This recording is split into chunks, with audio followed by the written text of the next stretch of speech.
Hi all. Hi all. So today let us understand why we required VPC, especially in the AWS. We are speaking particularly about AWS provider. So let us see.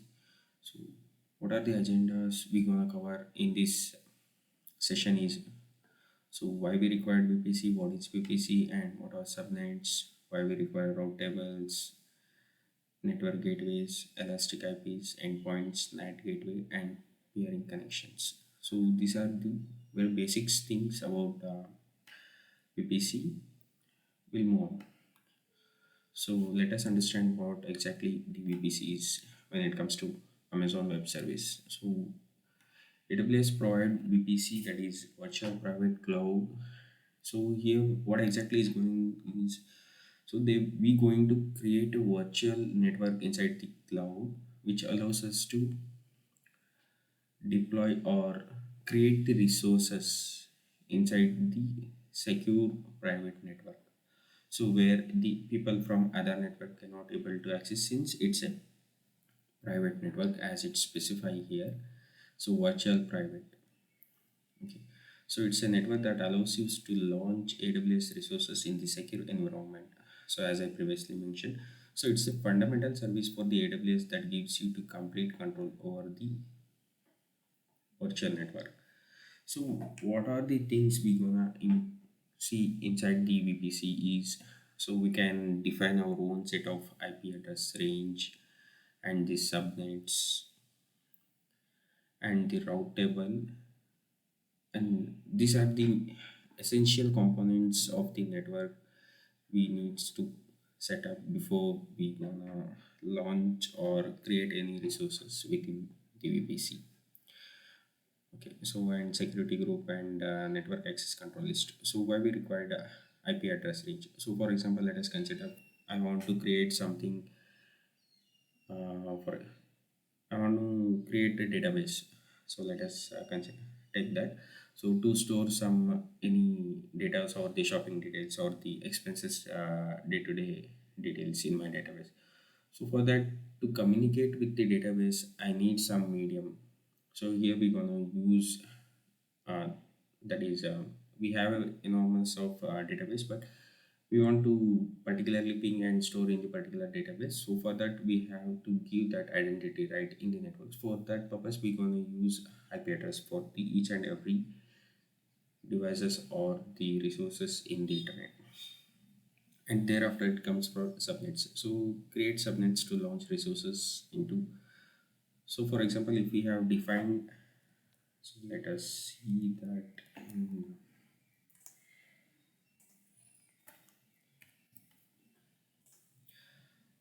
okay. So let us consider that this is my IP range, that is 10.0.0 of 16. That is I am using this subnet mark as 16. So from this IP range, I can able to create these many resources under this network. Okay. So if I made example that let me make four part.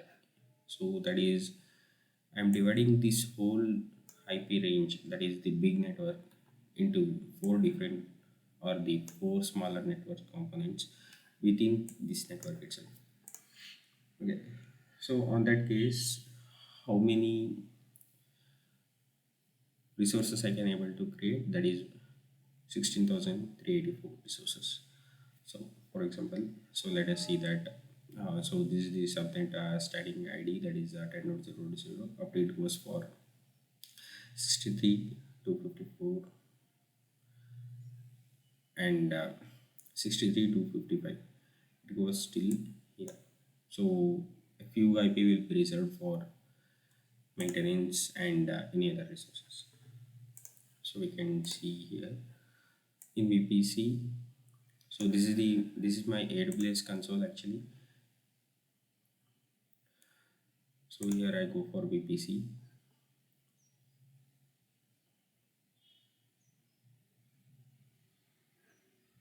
Your VPC. So right now I do not have any other VPCs which are created apart from the default one which is provided by the service provider itself. Okay. So this is the range or the IP range they have chosen, that is 172.31.0.0/16. So followed by the IP or the subnets, I can say that they have divided that large network into three subnetworks of 20. So this is, we call it as CIDR notations, that is classless interdomain resource.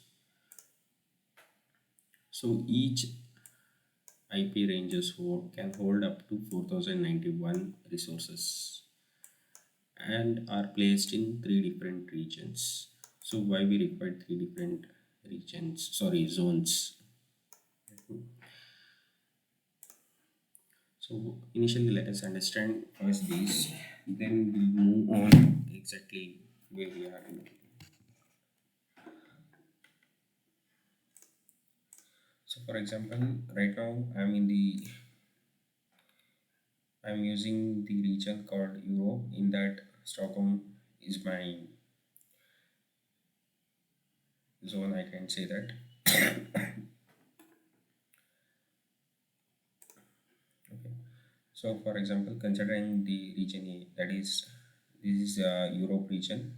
In Europe, I'm using this availability zones or the resources or the subnets, I can say, that is in Stockholm.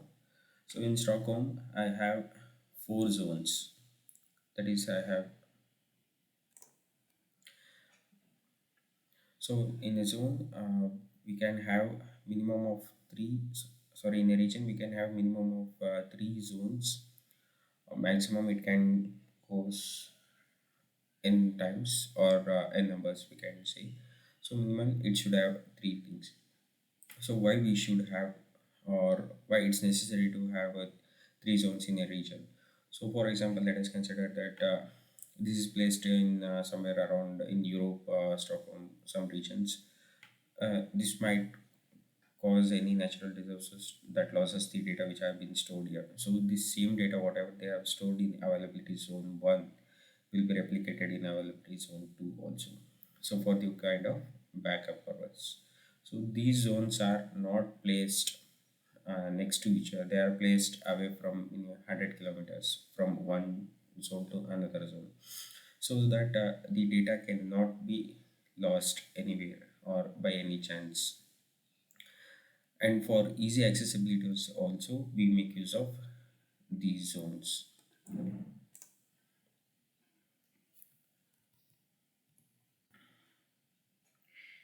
Okay, so here are some benefits of using the Amazon VPC. So it provides the security. So how, you can say, you can ask me why, how it going to provide security. So we are already seen that the VPC states that it's a virtual private cloud. So since it's a private cloud, the person who is not authorized to, who is not authorized into that particular network, he or she cannot able to access the resource, whatever the resources are being deployed or running inside that private network, so are logically isolated from the virtual networks, which helps to keep traffic within the AWS network. So there I just shown you, right, this is my network or the IP range. So within this IP range, I can able to communicate or I can able to share data between the resources, anything. So if a person wants to access the resources from the outside the AWS network, so if he is authorized, he can able to access. If he is not authorized, he cannot able to access the resources. So since it provides more security. Okay. So next, performance. Direct connections improves performance by reducing latency. So for example, let us assume that, so I have a resource or the client at this IP range, and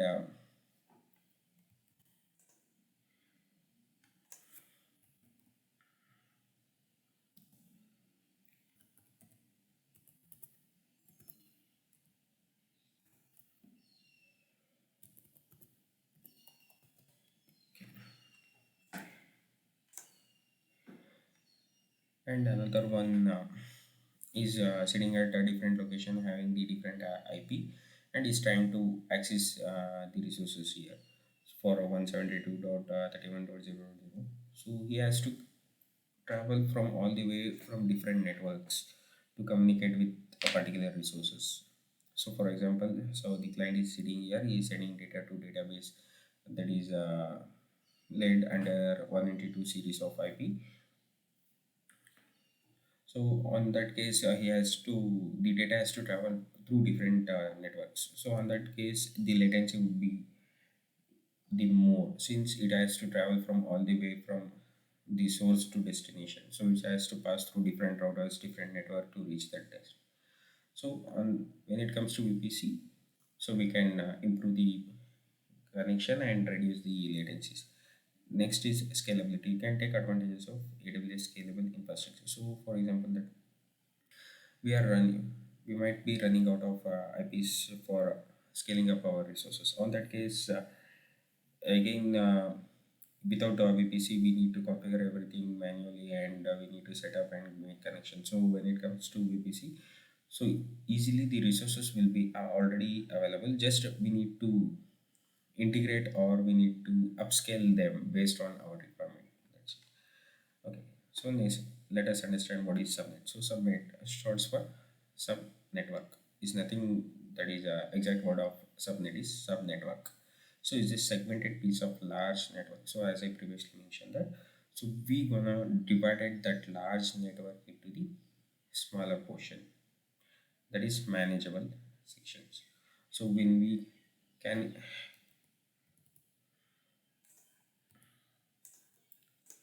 so when we have these many,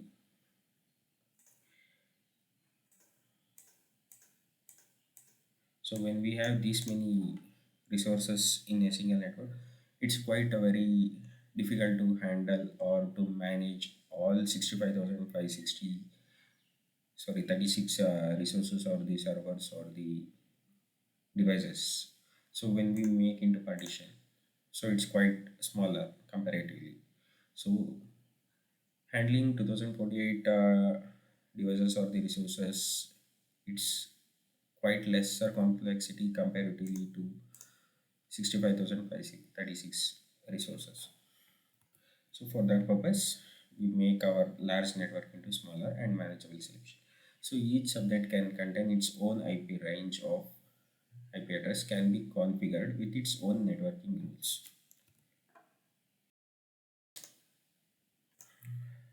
So that points,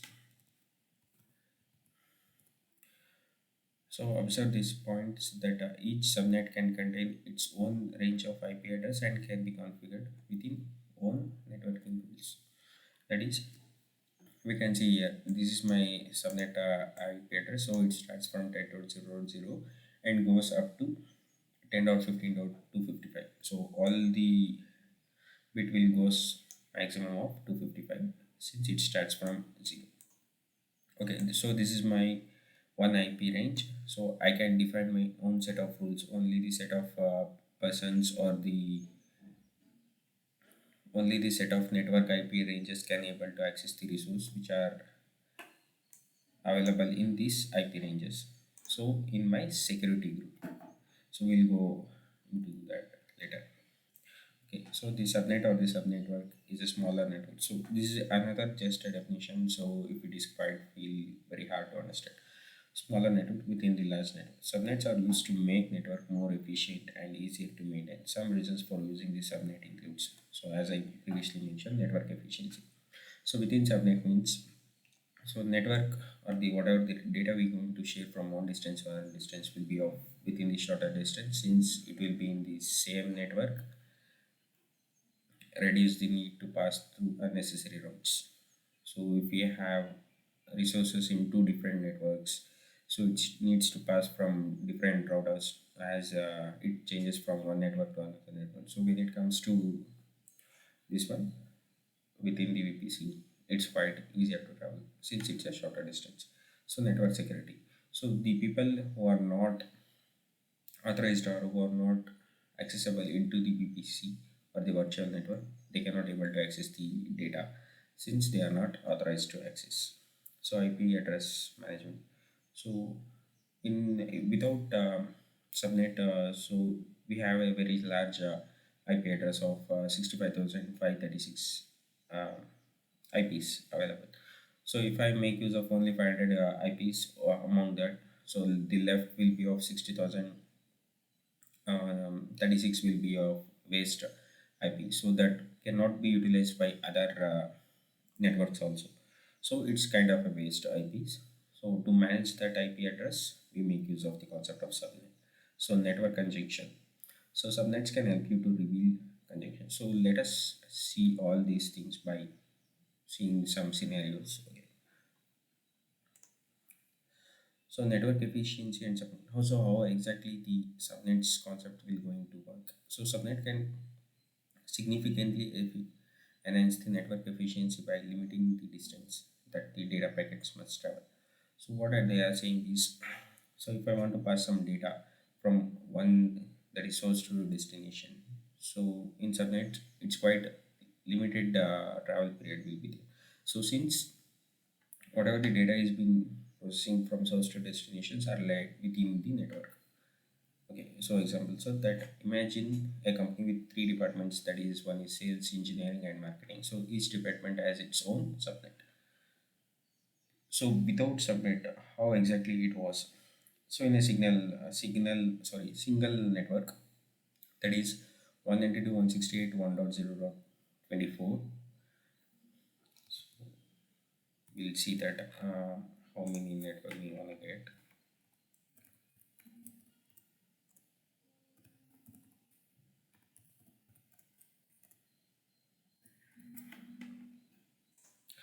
So we from this large network of that is the IP address, we gonna get 256 IPs. Okay, so in 256 IPs, if I used only 50 IP for my utilization or the resources, whatever they have, so 50 IPs got allotted. Another 200 IP will be waste, so that cannot be being used. Okay, so next, traffic law. How exactly the traffic will be following in this case? So when a sales employee wants to communicate with the engineering team, the data must travel through the entire network. So without subnet on that scenario, so whatever the data we are passing, that is 192.168.1.1, for example, is my source address and wants to communicate with some 1.20. So it needs to pass through all the networks. So ranges from 192.168.1.2 till 1.19. So passing through several routers and the devices regardless of whether they need to interact with other department. So irrespective of department, so it needs to travel from all the networks or the IPs to reach its intended IP address. So in this case, the latency will be more. There may be chance of losing the data packets in between. So we cannot predict anything. So since the travel, whatever the distance is quite more. So this can leads to increase in latency. So latency is nothing but expected without, that is a delay in reaching to intended destination. So because of uninterruptible between routers and the networks. So there might be a network connection. So for example, so we do not have any subnets concept here. So we have only the network range where 156 IP will be available. So all at a time, if 50 systems are communicating with each other, so obviously the latency will be more. There might be a congestion since it will going to travel from all the devices. So on the scenario, the conjunction will be more. So all devices shares the same broadcast domain, leading to more traffic and potential slowdown. Okay, so let us understand. So how exactly will going to work while using subnet concept. Okay, so subnetting. So the company creates three subnets. So each department have its own IP ranges. So it starts from that is 1.0 till it goes to 1.63. From 64, the engineering team will be handled. From 128, the marketing team will be handled. So, okay. So in this scenario, the sales team wants to communicate with engineering team. So it's not required to travel from that is 192.168.1.128. Okay.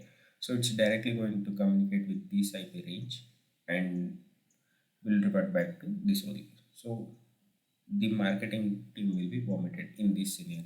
So when a sales employee communicate with the engineering team, the data needs to travel within the respective subnet. That is 192.168.1.0 to 192.168.1.64 only. So it won't going to pass through 192.168.1.128. So thus, what exactly it's beneficial in using the subnet. So shorter distance. So data does not need to travel the entire network. It's not traveling the entire network. Only the specified network is being traveled. So the marketing team is in this network, and it's not recommended to travel in this one. Okay, and reduce the router load. So it's not required to travel from all these ways to reach the engineering department. So directly it can ping from this to this. Okay. So increase performance. So obviously the latency will be down means performance will be the high. So by using the subnet organizations,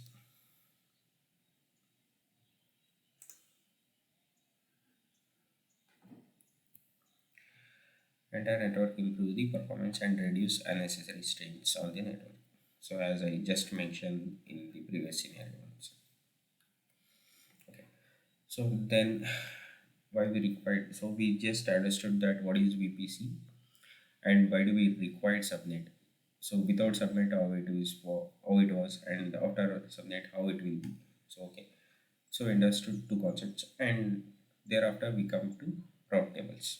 So why do we require route tables? So route tables are, it's nothing but networking define the path that network traffic can take to reach different destinations.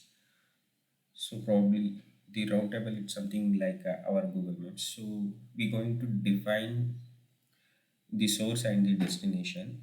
So in between that, whatever the path we use to travel, so it's completely based on this scenario. So if I want to ping some, that is yeah.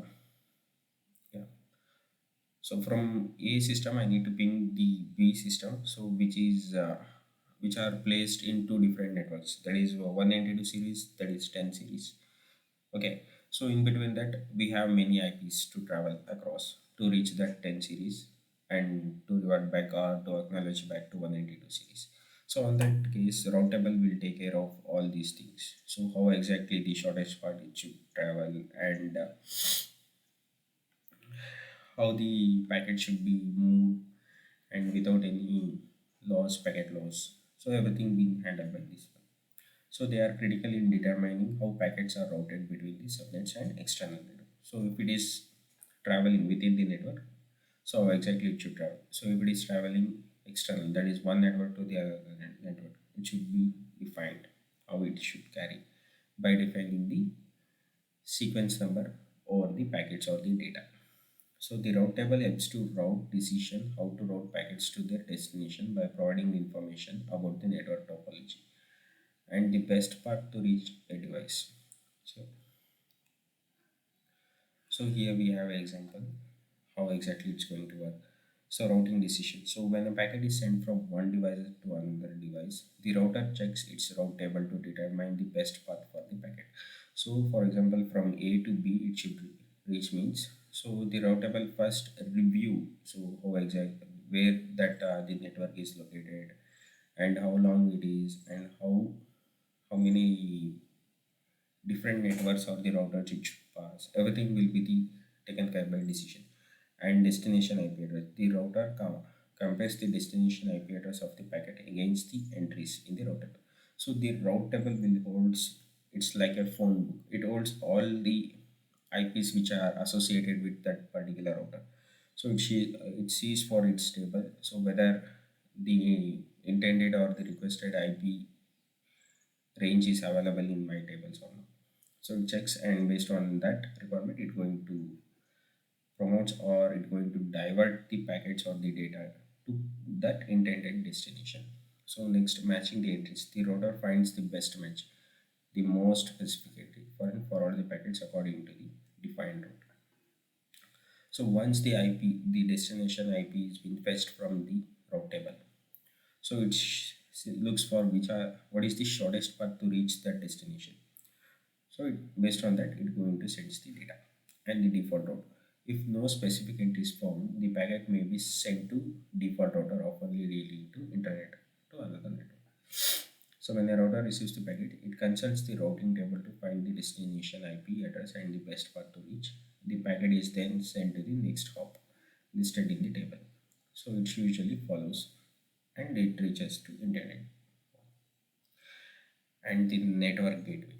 So this is another concept. So we understand that why we require VPC. It's just a private network where the people from outside the network cannot able to access.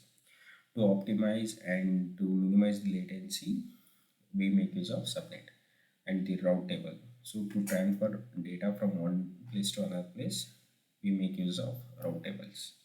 And when it comes to network gateways, it's a kind of a critical component in the network that acts as a gateway. So it's, for example, let us understand gateway. So if you are staying in your house, if you want to get out of your house or if you want to get inside your house, we have a border around our house. So we need to pass through that gate itself to move out or move in, right? So exactly in network also, the concept of gateway will be work similarly. So between different network. So for example, if I am inside my home, if I want to move out, so definitely there are two different scenarios. Outside is different, inside my house is different environment, right? So in between that we have a border or the entry to my house or the door, I can say. So like that only. It's way of connecting two different environment, right? So like that, two different networks it's connecting. They serve as a point of entry and the exit for the data traffic, facilitating communication between the devices on the different networks. So here we have a different kinds of gateways, that is internet gateway. So if you are communicating with two different networks, so the internet gateway will come into exist, that connecting virtual private cloud to the internet.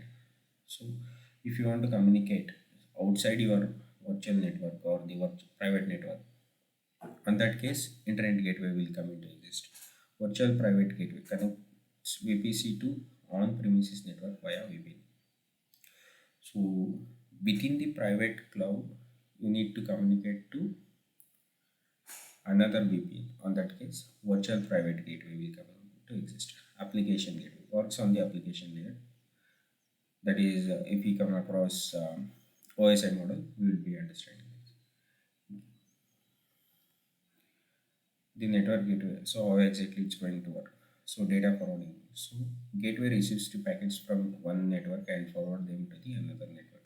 So they determine the best route based on route tables and protocols. So as I mentioned previously, before we come into gateway concept, so why we required routing tables. Okay. So next up is protocol translation. So gateway can perform protocol consortium, allowing communication between network that uses different protocols. That is, translating between TCP/IP to different protocols. We have a UDP, FTP, and all. So traffic management, they can manage and directly flow of helping to avoid congestion, all this. And it provides security. So gateway is something like a firewall thing. So we're going to define who are all can able to access the resources inside my VPC or the VPN in the security groups or the networking gateway itself. So it's a first level of filtration, whether the packet is moving or out or getting in. So whatever is being defined to allow, everything will be get filtered in the gateway itself. Next is elastic IP. So elastic IP are the static IP address designed for dynamic cloud computing in Amazon. They are primarily used to allow your cloud resource to have fixed public IP. So for example, that let us understand that EC2 instance or the instance or your own system we can consider. So every time we restarted our system due to some reasons, it might be of overload or it might be of some performance issues, it might be of any kind of issues. So what we initial troubleshoot we do is we restart our machines, right? So every time we restarted our machines, each time we going to assign with new public IP addresses. So it's keep changing, right? So if the IP address is being keep changing, so we cannot able to access the resource, whatever the resource which are deployed in that particular machines. So on that time, we need to update everything in our DNS. That is, the IP is switched from one IP to this IP. In now, the IP is active to access available resources on this particular machine, so and so.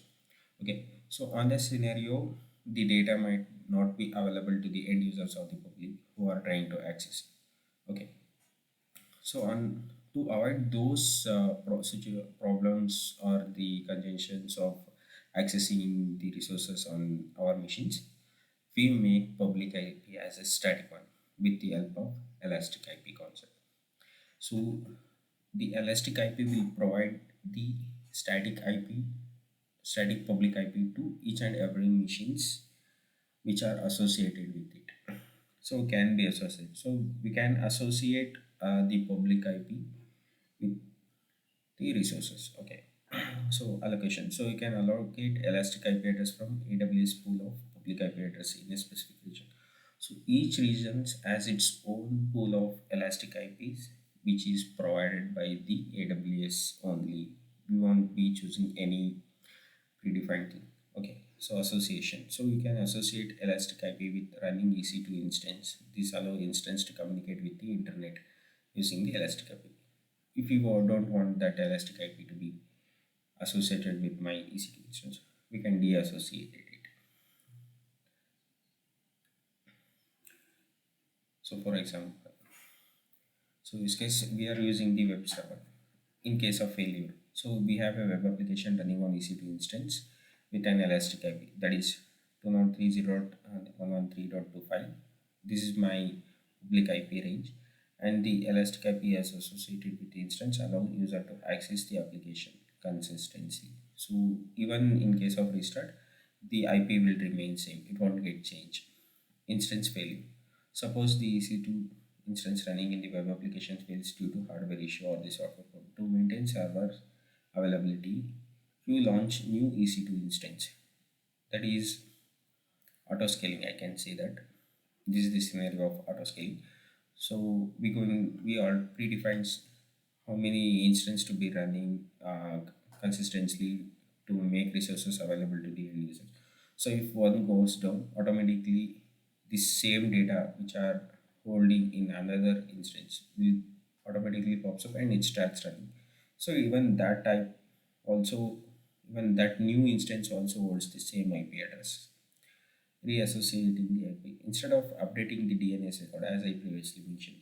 So in case if we do not have a EC, that is a elastic IP, the person himself is to go to DNS console and they have to update the new IP which is provided by the new instance. On that case, if you do not have elastic IP, if you have elastic IP, you can quickly deassociate the elastic IP from the failed instance and associate it with the new instance. Now user can access the application through the same elastic IP without any interruption. And another one is endpoint. This is different concept. So AWS endpoints are the virtual device that allows you to privately connect to your VPC and to support AWS service and the VPC endpoint service without requiring the internet gateway. So the endpoints are something different from IPs. So in IPs we can able to access the resources, right? So when it comes to endpoint, only the private within the private network we can able to access. So outside that we could not able to access. So to support it AWS. Okay, so it only supports the services which are inside the AWS. Connections AWS direct. This enables ensure communication between the VPC and the AWS services while keeping data within the AWS network. So if we are traveling or traversing the data within the AWS services, we are not traveling any data to outside the VPCs or the AWS network range. So on that scenarios, we make use of endpoints. So if you want your data to be exchanged to the outside world, outside to the AWS network, so on the scenario, we make use of IP addresses. So let us see that benefits of using the endpoints. Enhanced security. So once we are communicating within the AWS services, the security will be of more. Risk of exposure to public network is very minute less. So reduce latency. So since we are using within the AWS services itself, so obviously the latency will be low and the cost efficiency. Using endpoint can help you to minimize the data transfer cost by eliminating the need of data to travels in the internet. So if I want my data to be travels in the internet, obviously whatever the data we consumes or by uploading the data, our data will be charged, right? So if I have 1 GB of file to be uploaded to my cloud, so that amount of data will be charged for me. So when it comes to endpoint, since it's within the network, it's not required. Like within the cloud, you want to switch from one folder to another folder, there won't be any charges. So but if you want data to be uploaded from local system to the cloud, so you will be charged, right? So same scenario, they are trying to explain how exactly the cost will be minimized. Simplified network architecture. So endpoints can simply network design by removing the need for public IP addresses and the NAT configuration. Okay, so let us see what is NAT or the network address translation. So it's a method used in the network to modify the IP address information in IP packet setup. So while they are in transit across the traffic routing device. So what they are exactly doing is they are translating the network's address in the header of the packets. So NAT is commonly used in various network scenarios to enhance security, manage IP address utilization, and facilitate communication between the different networks. So key facts of NAT. So IP address consumption. So NAT allows multiple devices on the local network to share single public IP. This helps consumes a limited number of available IPv4 addresses. And the security by hiding the internal IP addresses of the device behind the public IP address, NAT adds the layer security layer. So that is the person who are authorized to access these resources, only that person can able to access, and that person should be in that particular defined network only. If he is trying to access 10 series of resources from 192 series, is not authorized or is not allowed to access that resource. Okay, so flexible network management. So enables network administrator to change the internal IP addresses without needing the reconfiguration. As I just previously mentioned, the elastic IPs concept is same as this. So we'll understand the thing based on this scenario. Okay. So we have a home network with NAT, a home network with multiple devices. That is, we have a smartphone, laptops, and another devices, other devices which are connected to my router or the Wi-Fi. Okay, so which has a public IP address assigned by the ISP, that is Internet Service Provider. So with using the NAT, so when a smartphone with the private IP address wants to access the website, it sends requests through the router. So this is my IP of my devices and wants to access the resource which are in the internet. Okay, so initially it won't directly pinch the internet. Okay, so it will go for gateway, network gateway, that is my ISP. Okay, so that is my router in this scenario. The router uses the NAT to change the source IP address from my IP address to public IP. So every router has its own public IP to communicate with the internet. Okay, so whenever you are trying to access, so the router will going to translate your IP, and that is it's going to hide your identity, and it will going to outside the network and fetches back the resources or the data what we have built and response by the website responds to public IP address. The router checks the NAT table, find the corresponding internal IP. So this is done in the routing tables actually. and forward the response back to the smartphone. Okay, so this is how the exact NAT will going to work. So it will going to convert your public or the private IP address, which are going to hide your identity to provide more security to your devices. And using the public IP, it goes to internet and fetches the details whatever we are intended for, and it will ping us back with the exact resources what we have reached out with the public IP to my router. Thereafter, the router will process, that is with the help of route table, so which are associated with the public IP or the MAC address. It will revert to that particular or the requested devices by responding back with the request. Next is peering connection. So why we require peering? So what is peering? Are the network feature in AWS. Not only in AWS, we see in all the cloud-based application, that is AWS, Azure, GCP. So all these providers owns the concept of peering. Okay. So what is peering means? We have two different VPCs. One is in Hyderabad or the Mumbai or the Asian specific region. One is in European region. So we have a same resource or the same company resources wants to communicate, wants to exchange data. So without exposing their resources or the data communication to the outside the world. So on that case, if they are having two different network, obviously they want to communicate means they used to travel different routers, right?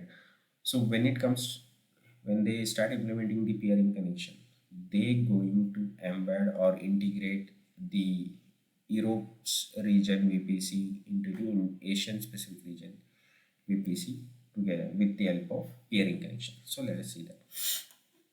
In AWS, that allows you to connect two different virtual private cloud, as I mentioned, privately. So without exposing you the resources to the outside network, they going to communicate within the private network. It enables resource in both VPC to communicate with each other using the private address only without requiring an internet gateway or VPN or AWS direct connect. Okay. So what is KPN? That is what is the benefits of using VPC peering? So direct communication. So it not necessarily required to travel all the different networks to reach that network. So since they are connected within the provider network, so it's not required, right? Instance in different VPC can communicate as if they are in the same network using the private address. No single point of failure. So there won't be any chance of failure since it's been handled by the provider itself. So if not, if it wants to travel to different networks, there might be a latency. The other request will be traveling, right? If some networks close down due to some weather reasons or due to high traffic, there might be chance of data loss. So VPC peering connections do not introduce single point failure. The connection is managed independently by the AWS, as I mentioned, by the provider is nothing but in the scenario of AWS. Low latency and high bandwidth. So since it's not traveling to different network, the latency will be low and the high bandwidth since we are using within the same network range, that is private network. Traffic between peered VPC remains within the AWS network. So it's within the AWS network, within that particular provider network. It's not going outside any other provider's network. So the bandwidth obviously will provide with the high. Transitive peering. So VPC peering does not support transitive routing. So this means that if a VPC A is paired with VPC B, the VPC B is paired with VPC C, and VPC A cannot communicate with VPC C through VPC B. That is, we have made three VPCs using the peer or the bridging concept. So the A directly cannot communicate with C. So A has to communicate with B, and thereafter from B has to communicate with C. So there won't be any direct communications between the VPCs. So if I want to communicate with some XYZ person, or if I want to reach to the manager of the team, so I need to consult first TL. Thereafter, I can go and meet the manager. So I cannot directly ping the manager. So this is this flow or the path it's been using transitive peering. So inter-region or intra-region peering. So as I mentioned, sir, in Asian specific one VPC is being created and another one is created in the Europe. We can communicate or we can establish. So VPC peering can be established between the VPCs in the same region or in the different region. It's not that recommended to be in the same region for peering. It's not like that. So we can connect if we are in different region also. So this is all about the concept of VPC. Okay. So let me try to narrate by showing the. Okay. So here is my network, and this is my zones. So for example, right now I'm in the Stockholm, that is Europe region. I'm using the Europe region. In Europe region, I have a network that is notation. This is when it we have a if you people observe that bar 16, bar 24, up to bar 28, I think so. So that is the maximum CIDR notation. So why we could not able to move behind that means we won't be getting much IP. If you are so look here. So just I use the CIDR notation of 28. That is the subject concept. Means we have only the 16 IPs available. Okay. So in 16 IP, the four will be reserved. One is for maintenance, one is for host, one is for that is public IP and many more things. Only we are left with 16, right? So only 10 devices can accumulate in this network. So if we are moved to 29, only the 8, that is only 2 or 3 devices can be connected in this network. So on the scenario, we won't have any chance or the concept of scalability or the auto scaling of the resources since we are running out of IPs. So if you want to scale up your resources, obviously we should have already ready IP should be there. Okay. For that purpose, the 28 will be of maximum CIDR notation. Okay. So this is my region. In my region, we have three different zones. It's not recommended to be created in North 1A, 1B, or 1C. So we can create wherever you want as per your requirement. So for as I previously see in come across in the presentation, that is sales team are led in this one, marketing team, and the engineering team, like that. Okay. So if they want to communicate to outside the world, obviously they should be connected to the router and the network connection, that is gateway. See here, connection to other networks. So network to route network traffic to resources, that is outside the resource. If we want to communicate, these things to be configured, right? So this is all about the concept of VPC. So we have covered what is VPC and subnets, why we require route table, why we required internet gateway, and why we required Elastic's IP. And DHCP is a concept of assigning IP addresses to all the resources or the servers or the machines which are connected newly or established newly or launched newly. So if we launch new EC2 instance, the DHCP will take care of assigning the IP to that instance. Okay, so the endpoint, why we require endpoint. So if you want to communicate within the endpoint and the endpoint service, and the NAT gateway why required, and the peering connection. Okay, so these are the things, and as I mentioned in first three slides, the security will be more when it comes to virtual private network. So the security completely will be accessed by these security groups. Okay, so assume that already I have a okay wait.